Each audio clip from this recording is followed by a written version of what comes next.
নমস্কাৰ বন্ধু বান্ধৱীসকল আশা কৰোঁ সকলোৱে ভালে আছে মই সুলোচনা আপোনালোকক সকলোকে মোৰ চেনেলত স্বাগতম জনালো আৰু ৰঙালী বিহুৰ সকলোকে শুভেচ্ছা জ্ঞাপন কৰিলো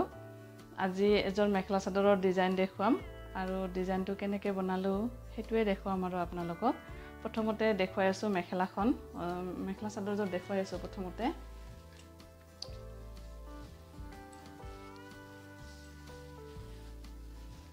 এইখন মেখেলাখন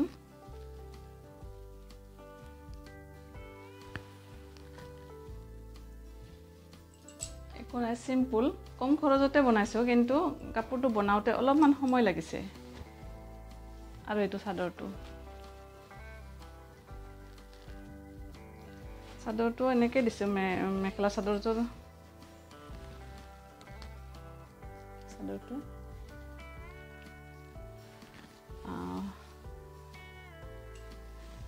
প্ৰথমতে ফুলবিলাকত আঠা দি লৈছো এসব এটা এটাকে আঠা দি দিছো সব পিছফালে সব এনেকৈ আঠা দি দিছো আৰু পিছত সিলাই মাৰিছো সিলাইটো আৰু এই ৰঙা আৰু কলাটোত এটা এটা ষ্টন লগাই দিছো ষ্টন এটো অলপ ধুনিয়াকে লগাইছো যাতে মানে পাহি কেটাতে খালি মানে হেৰি কেটা লগাইছো আৰু আঠাটো লগাইছিলো আৰু বাকিটো সিলাই কৰি দিছো এই সব সিলাই গোটে কেটাতে মই ষ্টন লগোৱা নাই কেৱল এই ৰঙা মেৰুন একেবাৰে ৰঙাও নহয় গোটে কেটা অলপমান মিলাই দিছিলো দে কালাৰ কেটা অলপমান মিলাই কালাৰ কেটা মিলাই দি দিছো আৰু এয়া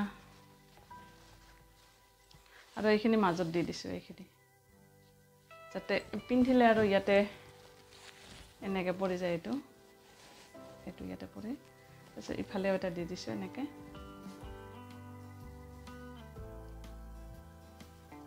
কাপোৰজোৰ চাই কেনেকুৱা লাগিছে প্লিজ কমেন্ট কৰিব আৰু যদি ভিডিওটো ভাল লাগে তেতিয়া হলে মোৰ চেনেলটি লাইক আৰু সাবস্ক্ৰাইব কৰিবলৈ নাপাহৰিব এতিয়া মই দেখুৱাম অলপমান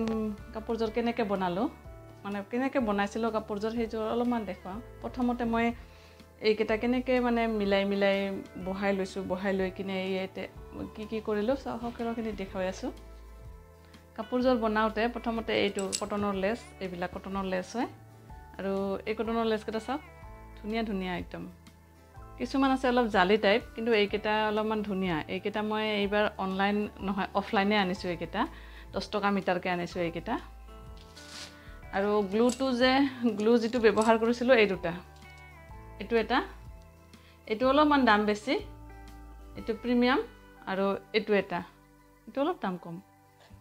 আপোনালোকৰ ইচ্ছা যোনটোৱে ব্যৱহাৰ কৰে এটো কিন্তু অলপ বেছি ভাল আৰু এটো অলপমান দাম যেহেতু বেছি হেকেনে এটো ভাল আৰু বেছি আৰু এই ষ্টনটো লগাইছো এটো 10 টকা পেকেট হয় এটো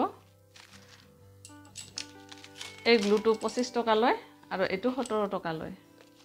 আৰু এটো 10 টকা পেকেট এটো 10 টকাৰ পেকেট হয় আৰু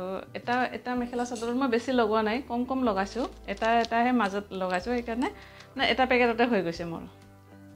আৰু এইটোৱে কাপোৰজোৰ চাও ইয়াতে মাল্টি কালাৰৰ ফুল কেটা দি দিছো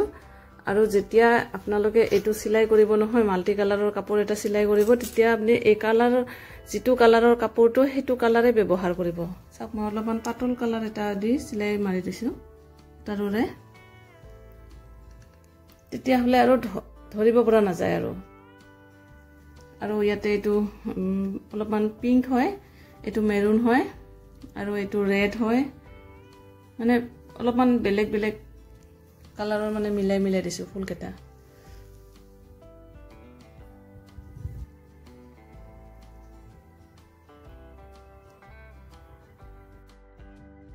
আৰু এই কাপোৰজোৰত মই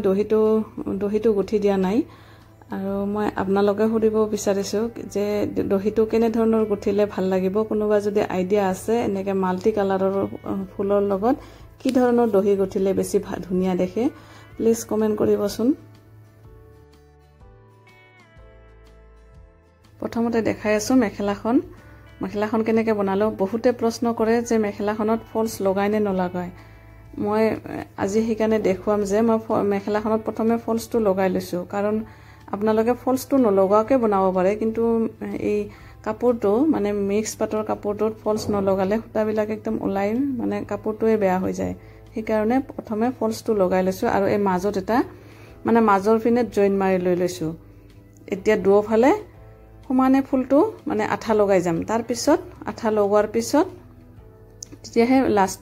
ফাইনেল মানে চিলাই কৰি দিম, আৰু তেতিয়া মেখেলাখন ফাইনেল চিলাই কৰি দিম, ফলছটো লগাম আৰু চিলাইও কৰি দিম। আৰু মেখেলাত সাধাৰণতে ফলছ লগাবই লাগে। ইয়াতে ফুল লগাওক, আপুনি নেট লগাওক, যি নলগাওক কিয়, এম্প্লিক লগাওক, ফলছটো লগাবই, কাৰণ ফলছটো নলগালে মেখেলাখন উঠি যাব ওপৰত, ভাল নেদেখিব। এতিয়া মেখেলাখন এনেকৈ পাৰি ল'লোঁ আৰু ফুলকেইটা কাটি লৈ ল'লোঁ এটা এটাকৈ।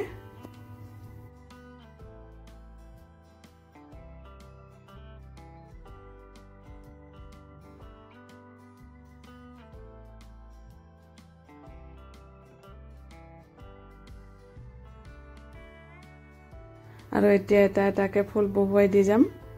আৰু বহুৱাই আগত মিলাই ল'ম, তাৰপিছতহে আঠাটো লগাম। আৰু মই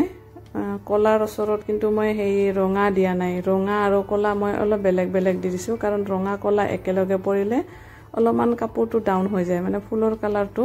সেইকাৰণে এটা উজ্জ্বল আৰু এটা কলা ৰঙা এনেকৈ মিলাই দি দিছোঁ। আৰু আঠাটো লগোৱাৰ পিছত চিলাই কৰিলোঁ, আৰু চিলাই কৰাৰ পিছত ষ্টনকেইটা লগাই দিছোঁ। আগত মই গোটেই মেখেলাখন চিলাই লৈছোঁ, তাৰপিছতহে মই ষ্টনকেইটা লগাই দিছোঁ। আৰু ভিডিঅ'টি চাই কেনে পালে প্লিজ কমেণ্ট কৰিব।